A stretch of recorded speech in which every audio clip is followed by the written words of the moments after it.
Bonjour à tous et bienvenue aux 5 infos du Real Madrid. Aujourd'hui, c'est jour de match, le retour de la Ligue des Champions. Le Real Madrid va à Anfield pour rencontrer Liverpool. Donc, grosse affiche et on sait qu'il y a un passif déjà entre Liverpool et le Real Madrid. Déjà dans nos esprits, on se souvient de la finale de Ligue des Champions remportée par le Real un peu plus récemment. On se souvient aussi du 5-2 avec un grand Vinicius 5-2 à Anfield qui a fait mal à Liverpool. Donc, nous savons que nous sommes la bête noire du Liverpool. Est-ce que ça va encore se reproduire sur ce match de ce soir? Nous allons le voir. En tout cas, on le souhaite en tant que supporter du Real Madrid. Je suis même accompagné là par une petite peluche là que je voulais enlever à la base, mais du coup, je l'ai laissé.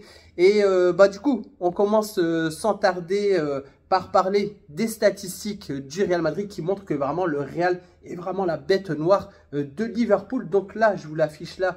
Sur les 8 derniers matchs, aucune défaite du Real Madrid, que des victoires et un seul match nul. 3-0, 1-0, 3-1, 3-1, 0-0 sur un quart de finale à Anfield.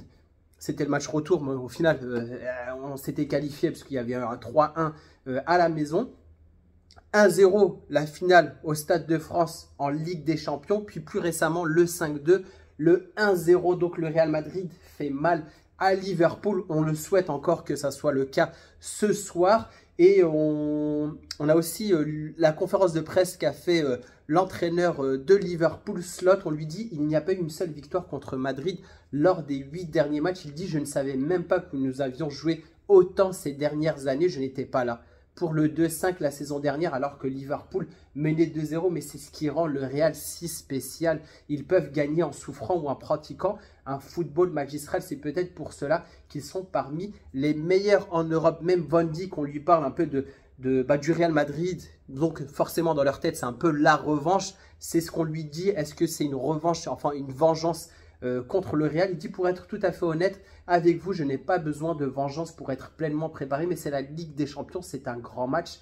Un beau match pour les deux équipes et nous voulons être au top et en sortir et gagner. Donc voilà, Liverpool est focus. À côté, il y a quand même le côté un peu de sentiment de vengeance, c'est sûr. Parce que sur les 8 derniers matchs, aucune victoire de Liverpool. Et en plus, c'était des matchs très importants. Donc je ne sais pas ce que vous en pensez. Mais voilà, en tout cas, là, sur ce point de vue, on va dire statistique, avantage au Real Madrid. Deuxième point, on va parler de l'absence de Vinicius. Pour ceux qui ont loupé ma dernière vidéo, Vinicius est malheureusement blessé. Il a fait des tests où on lui a diagnostiqué une blessure au biceps fémoral de la jambe gauche. Juste pour resituer un peu le contexte, c'était lors du match contre Leganés. Durant le match, il n'a rien ressenti et c'est juste après le match qu'il a signalé ça au staff médical et ils ont poussé un peu plus les examens et malheureusement, il va louper plusieurs matchs. On parle du match de ce soir contre Liverpool, Getafe, Athletic Bilbao, Girona, l'Atalanta, le prochain match encore en Ligue des Champions et le Rayo Vallecano. Donc c'est vraiment pas de chance pour le Real Madrid. Statistique aussi, 26 blessures au Real Madrid cette saison. Seuls 7 joueurs n'ont pas été blessés. Dans les 7 joueurs, on a Lunin, Rudiger, Fran Garcia, Modric, Valverde, Arda Güler et Hendrik. D'ailleurs, on va reparler de Arda Güler parce qu'il est susceptible de pouvoir être titulaire lors de ce match contre Liverpool. Donc, on sait que Vinicius, c'est quand même une pièce maîtresse au Real Madrid. Juste pour info, il a inscrit 25 buts en Ligue des Champions. Sur ces 25 buts, il en a inscrit 5 contre Liverpool, soit 20% de son total de buts. Donc, c'est vraiment impressionnant. Autre statistique, c'est Karim Benzema qui a marqué le plus de buts contre Liverpool. Il en a marqué 7. Donc, on sait que Vinicius était quand même un élément important pour le Real Madrid. Encore plus contre Liverpool, malheureusement, il ne sera pas là. On a même posé aussi la question à l'entraîneur de Liverpool. On lui demande est-ce que c'est un soulagement que Vinicius ne soit pas présent pour ce match? Il dit oui, sans aucun doute. Si Vinicius ne joue pas, nous devons nous attendre à quelque chose de différent. C'est difficile à anticiper le fait qu'il ne soit pas là. Mais il y aura un 11 de joueurs de qualité au Real Madrid. On sait qu'il y a des joueurs importants au Real, que ce soit Bellingham, que ce soit Mbappé. En gros, il s'attend à ce que le Real Madrid va arriver à pallier l'absence de Vinicius. Malheureusement, d'ailleurs, à la fin de cette vidéo, je vais vous parler de la compo probable et vous donner mon pronostic pour ce match. Donc, Je reviens encore sur la liste des convoqués, j'en ai parlé lors de ma dernière vidéo, mais bon, pour ceux qui l'auraient loupé. Donc dans la liste des convoqués au gardien, on a Courtois, Lunin, Fran Gonzalez. Défense, Lucas Vazquez, son retour depuis sa blessure. Valero, Fran Garcia, Rudiger, Fernand Mendy, Raúl Asensio, ce jeune joueur de la Castilla qui fait du bien depuis qu'il est là et dont on a vraiment besoin, parce que c'est vraiment l'hécatombe en défense centrale.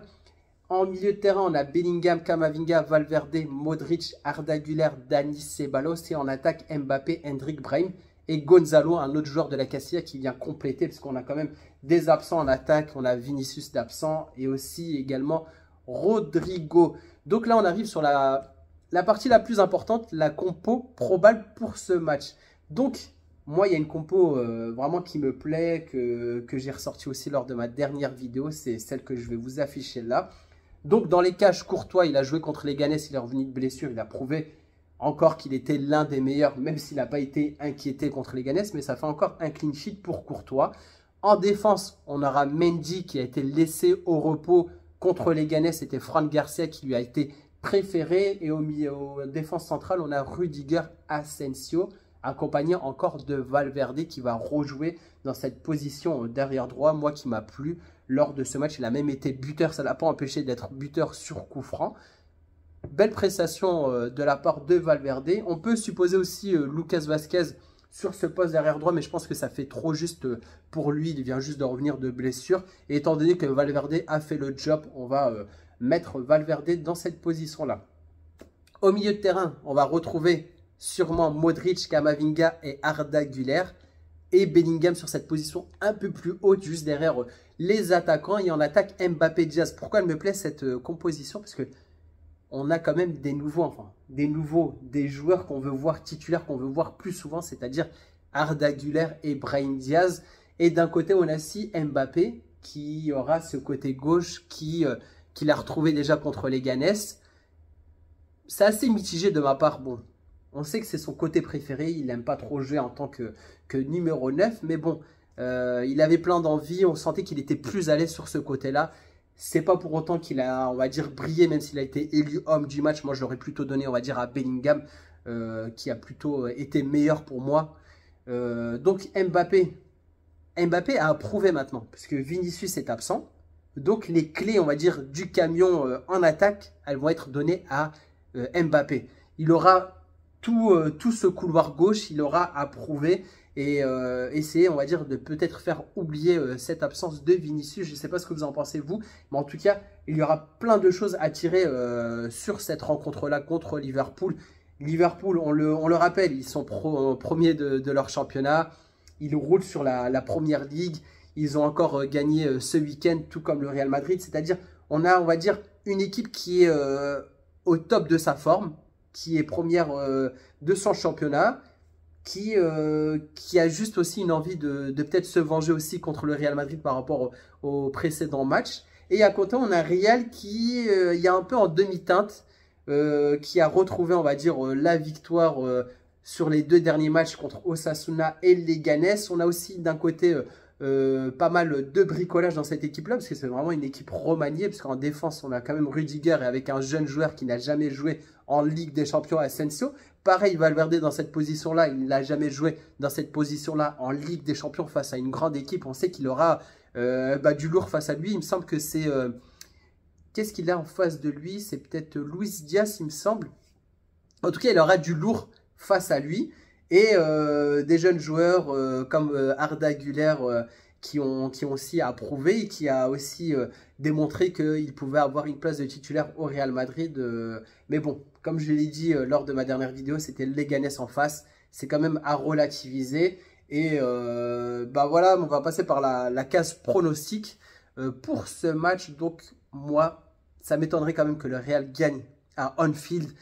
On sait que voilà, on a un 11 qui tient un peu la route. Mais voilà, à la 60e, qui on fait rentrer? Vraiment, là, quand on voit cette équipe-là. Peut-être Hendrik. Ou quoi, peut-être Ceballos. Mais voilà, on n'a pas du tout de banc.